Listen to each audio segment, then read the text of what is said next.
Hello दोस्तों, Y study point में आपका स्वागत है। आप देख रहे हो वाई यूट्यूब चैनल। दोस्तों, आज हम लोग केवीएस इंटरव्यू के लिए कुछ महत्वपूर्ण बिंदुओं पे बात करेंगे, जिसका ध्यान रखकर आप इंटरव्यू और डेमो टीचिंग में अच्छे स्कोर प्राप्त कर सकते हैं और अपना सिलेक्शन ले सकते हैं। यदि आप चैनल में पहली बार आए हो तो कृपया चैनल सब्सक्राइब कर दीजिए, लाइक कर दीजिए, वीडियो को शेयर कर दीजिए। तो आइए बिना देरी किए हम लोग उन महत्वपूर्ण बिंदुओं पर बात करते हैं। ये है मुख्य रूप से 5 बिंदुओं पर ध्यान देने योग्य बातें। पहला है, अपने प्रेजेंटेशन पर विशेष ध्यान दें।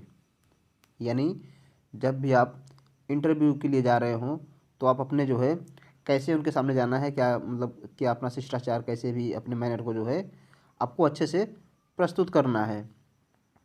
दूसरा है, अपने व्यक्तित्व व हाव भाव को सही ढंग से प्रस्तुत करें।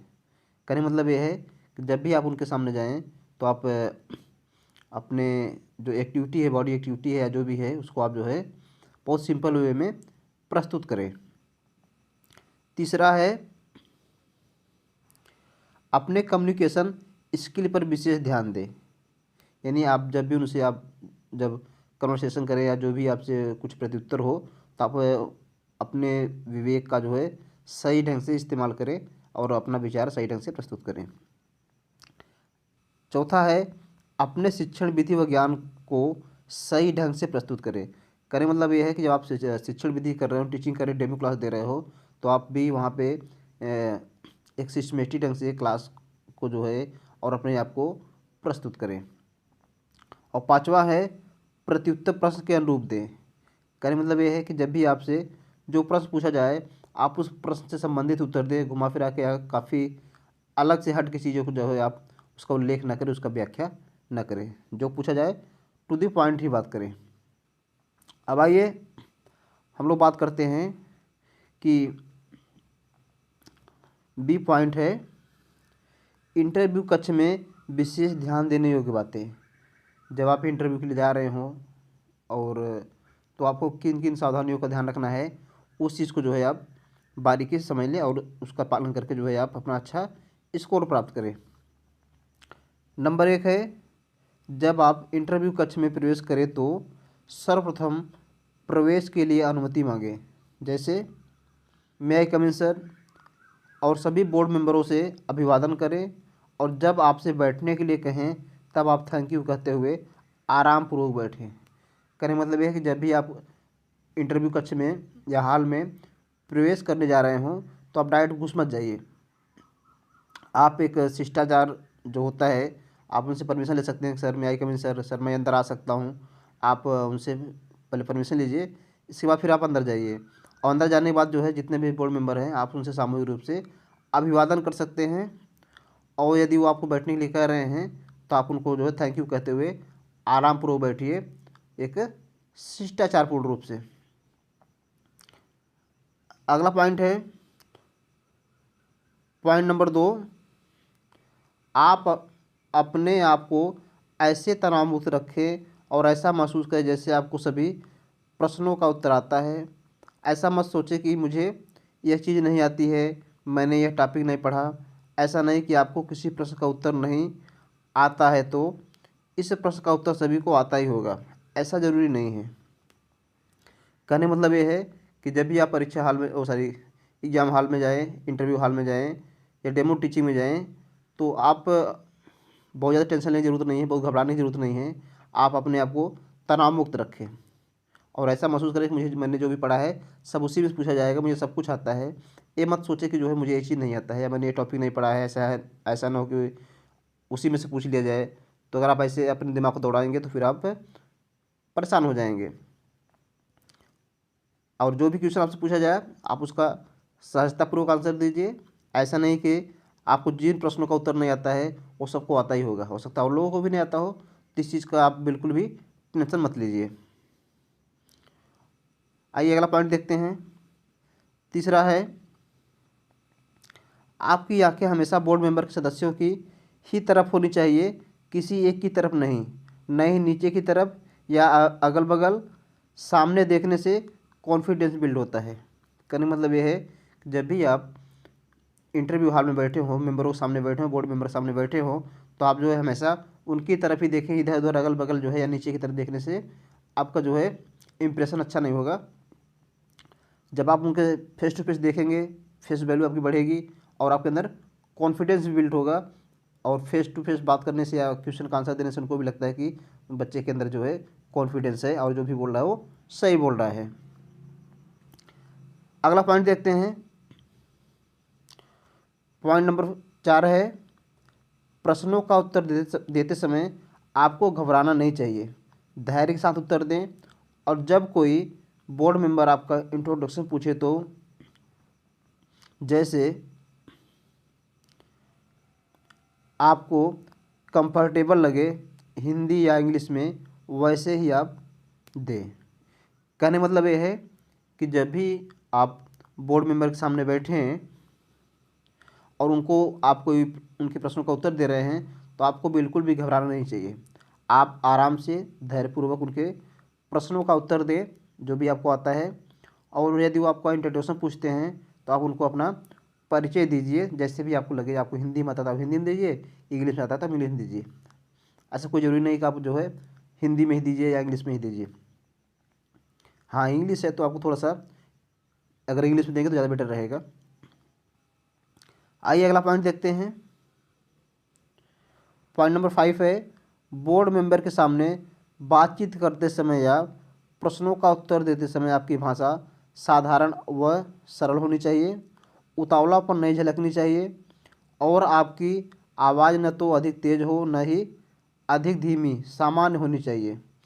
कहने मतलब ये है, जब आप बोर्ड मेंबर सामने बातचीत कर रहे हों या उनके प्रश्नों का उत्तर दे रहे हों तो आप जो है जितना हो सके उतने आप सरल तरीके से उनको आंसर दीजिए। आपकी भाषा साधारण और सरल होनी चाहिए। ऐसा नहीं कोई जल्दबाजी में, उतावलेपन में या अग्रेसिव होकर आपको आंसर देना चाहिए। और आपकी जो आवाज़ है वह आवाज़ बहुत अधिक तेज़ भी नहीं होनी चाहिए और न ही धीमी होनी चाहिए। आपकी आवाज़ सामान्य होनी चाहिए और आपके हाव भाव बहुत आसान तरीके से आपको जो है उनके प्रश्नों का उत्तर देना है, घबराना बिल्कुल भी नहीं है। नेक्स्ट पॉइंट है 6वां नंबर, इंट्रोडक्शन में आपको संक्षिप्त विवरण देनी चाहिए, जैसे name, address, parents name, qualifications, hobbies, job, teaching experience आदि। बहुत ज़्यादा फालतू की चीज़ों की व्याख्या नहीं करनी चाहिए। कहने मतलब ये है, जब भी आपको इंट्रोडक्शन देने को बोला जाए तो आप जब अपना इंट्रोडक्शन जो है बहुत संक्षिप्त रूप में दीजिए। जैसे नाम बता दीजिए, एड्रेस, माता पिता के बारे में, क्वालिफ़िकेशन आपकी कितनी है, आपने कितनी पढ़ाई की है, आपकी हॉबीज़ क्या है, आपकी रुचि किस में है, आप पहले कहीं जॉब करते थे या नहीं करते थे, क्या कर रहे हैं प्रेजेंट टाइम में, और आपके पास टीचिंग एक्सपीरियंस कितना है। इन्हीं मुख्य मुख्य बिंदुओं को जो है आपको बताना चाहिए। बाकी आलतू फालतू की बहुत ज़्यादा चीज़ें आपको घुमा फिरा के फालतू बात नहीं करनी चाहिए। अगला पॉइंट है पॉइंट नंबर 7, आपको जिन प्रश्नों का उत्तर आता है उसका धैर्यपूर्वक उत्तर दें और जिनका उत्तर नहीं आता है उसके लिए कह सकते हैं सॉरी सर, इसके बारे में मुझे ठीक से पता नहीं है। कहने मतलब ये कि आपको जिन प्रश्नों का उत्तर आता है आप उस प्रश्नों का उत्तर जो है आराम से दीजिए, अच्छे से सोच समझ के दीजिए। और जिनका उत्तर नहीं आता है तो आप उसके लिए बिल्कुल टेंशन मत लीजिए कि मुझे ये प्रश्न नहीं आता है या घबराइए नहीं। आप उनको आराम से बोल दिए, सर जो है सर एक्सक्यूज मी सर, मुझे सर इसका आंसर पता नहीं है, या सॉरी सर मैं इसके बारे में ठीक से नहीं जानता हूँ। अगला पॉइंट है पॉइंट नंबर 8, यदि आप पीआरटी का इंटरव्यू दे रहे हों तो हो सकता है आपसे बोर्ड मेंबर कोई कविता या कहानी कहने के लिए कह सकते हैं, तो आपको धैर्यपूर्वक उस लेसन या पाठ के हाव भाव प्रोनाउंसिएशन के अनुसार उसको सिंग, रीड या एक्सप्लेन करें। कहने मतलब ये है कि जैसे कभी कभी होता है कि जो आप पीआरटी का इंटरव्यू दे रहे हैं तो उसमें बोर्ड मेंबर आपसे किसी कविता को गाने के लिए कह सकते हैं या किसी स्टोरी को आपको पढ़ने के लिए कह सकते हैं। तो उस समय आपको जो है वो जो या जो भी लेसन के बारे में आपसे बात करें या जो भी कहें आपसे करने के लिए, तो आप उसको जो है ध्यानपूर्वक सुने उनकी बातों को, और उस पाठ के हाव भाव के अनुसार या उसके जो प्रोनाउंसिएशन है उसके अनुसार आप जो है अपने विचार को व्यक्त करें, चाहे गाना हो, चाहे पढ़ना हो, चाहे एक्सप्लेन करना हो। तो आप उसमें जो भी प्रोनाउंसिएशन उसका जैसा भी भाव हो उसके अनुसार ही आप उसको एक्सप्लेन करें। अगला पॉइंट है पॉइंट नंबर 9 नंबर है, यदि आपको इंटरव्यू में जाने से पहले किसी कविता या कहानी के प्रोनाउंसिएशन में वॉइस प्रॉब्लम या त्रुटियां हो रही हो तो आपको उसके लिए मोबाइल में रिकॉर्डिंग ऑन करके रिकॉर्ड कर लेना चाहिए और उसको बार बार सुनना चाहिए, और जहाँ पर भी गलती हो उसको सुधार करना चाहिए। इसका मतलब है जैसे आप इंटरव्यू में जाने वाले हैं तो आपको लगता है कि यार मैं इस कविता में, इस पार्ट में या इस जगह जो है मुझे प्रोनाउंसिएशन में मुझे बार बार मिस्टेक हो जा रही है, गलती हो जा रही है, तो उसको मैं कैसे सही करूं। तो उसका बहुत आसान तरीका है कि आप अपने मोबाइल में मोबाइल रिकॉर्डिंग ऑन करके उसको आप रिकॉर्ड करिए, आप बोलिए उसको और रिकॉर्ड करिए उसको, अब फिर आप अपने से ही सुनिए। उसमें जहाँ भी मिस्टेक होगा ना, आपको खुद ही पता चल जाएगा कि मैं इस जगह गलत बोल रहा हूँ या मैंने इस वर्ड का प्रोनाउंसिएशन गलत किया है। उस चीज़ को आप रिपीट करके बार बार सुनेंगे और रिकॉर्ड करेंगे, फिर आपको जहाँ पे गलती होगा आप उसको करेक्शन करने का प्रयास करेंगे। जिससे जो है आपका कॉन्फिडेंस भी बिल्ड होगा और आपको जो गलती बार बार कर रहे हैं उसमें आपको इम्प्रूवमेंट भी होगा, आपका उसका सुधार भी कर लेंगे आराम से। नेक्स्ट पॉइंट है पॉइंट नंबर 10, यदि आपको इंटरव्यू में जाने से पहले शर्म या हेजिटेशन महसूस हो रहा है या आपको बोलने में शर्म लग रही है तो इसके लिए आप अपने दोस्तों को या अपने परिवार के किसी सदस्य के साथ अपने मॉक इंटरव्यू की प्रैक्टिस कर सकते हैं। कहने मतलब ये कि यदि जो है आपको इंटरव्यू में जाने से पहले शर्म या हेजिटेशन महसूस हो रहा है, हिचकिचाहट लग रही है कि मैं कैसे बोलूँगा, मैं वहाँ पे कुछ बोल नहीं पाऊँगा या मुझे शर्म लगती है, तो उसके लिए आप क्या कर सकते हैं, अपने दोस्त, अपने परिवार या किसी रिश्तेदार के साथ जो है आप अपना जिसके सामने लगता है कि आप मैं सामने बोल लूँगा, उनके सामने अपने जो है आप मॉक इंटरव्यू की टेस्ट की प्रैक्टिस कर सकते हैं। इससे क्या होगा, बार बार आपको प्रैक्टिस करने से आपके अंदर कॉन्फिडेंस बिल्ड होगा और आपकी हेजिटेशन जो है ख़त्म हो जाएगी। आइए अब बात करते हैं पॉइंट नंबर सी की। पॉइंट सी की, डेमो टीचिंग के समय ध्यान देने योग्य बातें। अब आपको डेमो टीचिंग करते समय किन किन बातों का ध्यान रखना है, किन किन सावधानियों का ध्यान रखना है, आइए उसके बारे में हम लोग डिटेल से बात करते हैं। पॉइंट नंबर 1 है, डेमो टीचिंग करते समय कक्षा को अनुशासित रखें और ब्लैक बोर्ड साफ रहना चाहिए। आपकी लिखावट भी स्पष्ट होनी चाहिए जिससे छात्रों को समझने में किसी प्रकार की परेशानी ना हो और देखने में भी सुंदर लगे। इसका मतलब है जब आप ब्लैक बोर्ड के सामने डेमो टीचिंग करने जा रहे हो तो उस समय आपको कक्षा में अनुशासित माहौल क्रिएट करना है और ब्लैक बोर्ड आपका साफ़ सुथरा होना चाहिए और आप जो लिख रहे हैं ब्लैक बोर्ड पे आपकी लिखावट भी जो है स्पष्ट होनी चाहिए जिससे छात्रों को समझने में या देखने में किसी प्रकार की परेशानी महसूस न हो और आप जो भी लिखें उस पर वो देखने में भी सुंदर और अच्छा लगे। अगला पॉइंट है पॉइंट नंबर 2, सर्वप्रथम आप ब्लैक बोर्ड पर बेसिक चीज़ों को अंकित करें जैसे date, subject, subjects name, time, उपस्थित छात्रों की संख्या और अनुपस्थित छात्रों की संख्या। यदि आपको ऐसे लिखने के लिए मना किया जाए तो उसको ना लिखें। कहने का मतलब यह है कि जैसे भी आप ब्लैक बोर्ड पे आप डेमो टीचिंग देने के लिए जा रहे हो अब तो वहाँ पे सबसे पहले आपको जो है कुछ बेसिक चीज़ों को लिख देना चाहिए या लिखना चाहिए। जैसे आपको पहले डेट लिख देना चाहिए, सब्जेक्ट का नाम, मतलब कौन सा विषय पढ़ाएंगे आप, आपका टॉपिक क्या है, और समय कितना ड्यूरेशन आपका है वो पढ़ाने के लिए, टीचिंग के लिए 40 मिनट है, कितना है 30 मिनट है, जो भी है 45 मिनट है। क्लास में उपस्थित छात्रों की संख्या कितनी है, अनुपस्थित छात्रों की संख्या कितनी है। यदि आपको छात्रों की संख्या लिखने, उपस्थित अनुपस्थित लिखने की मना किया जाता है तो आप उसको स्क्रिप्ट भी कर सकते हैं, उसको आप छोड़ भी सकते हैं। बाकी जो मेन चीज़ें हैं आपको डेट वगैरह जैसे सब्जेक्ट और आपका टॉपिक, ये सब आपको ब्लैक बोर्ड पे मेंशन कर देना चाहिए। तो ये अगले पॉइंट बात करते हैं। अगला पॉइंट है पॉइंट नंबर 3, जब आप बच्चों को कोई भी विषय पढ़ा रहे हो, चाहे कविता, कहानी या कोई भी विषय हो, सर्वप्रथम आपको बच्चों में वैसे ही माहौल बनाने की कोशिश करें।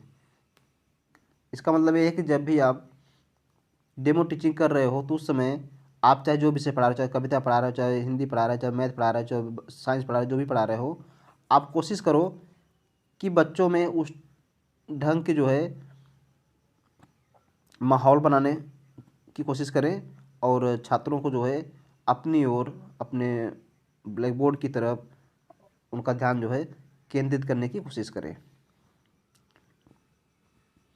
नेक्स्ट पॉइंट है पॉइंट नंबर 4,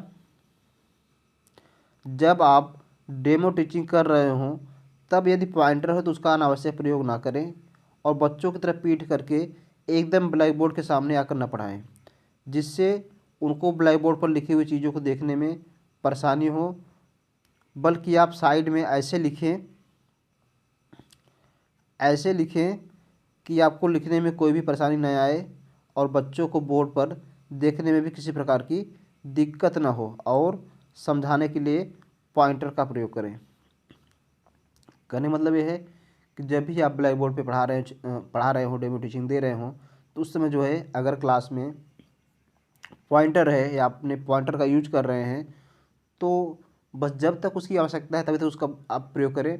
उसको हमेशा आप हाथ में न लिए रहें या उसका जो है अनावश्यक प्रयोग ना करें।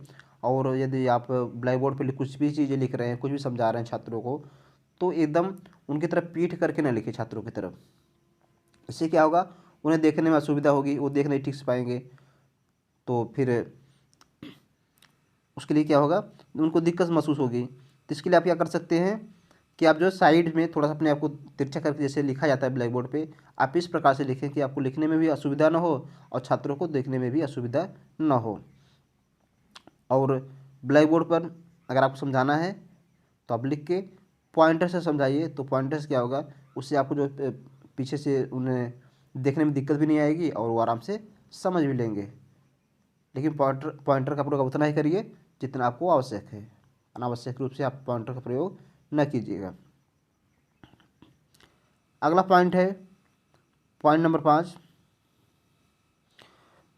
ब्लैक बोर्ड पर लिखते समय एकदम शांत होकर न लिखें, बीच बीच में उससे संबंधित शब्दों का उच्चारण करते रहें या बोलते रहें और लिखते भी रहें, जिससे छात्रों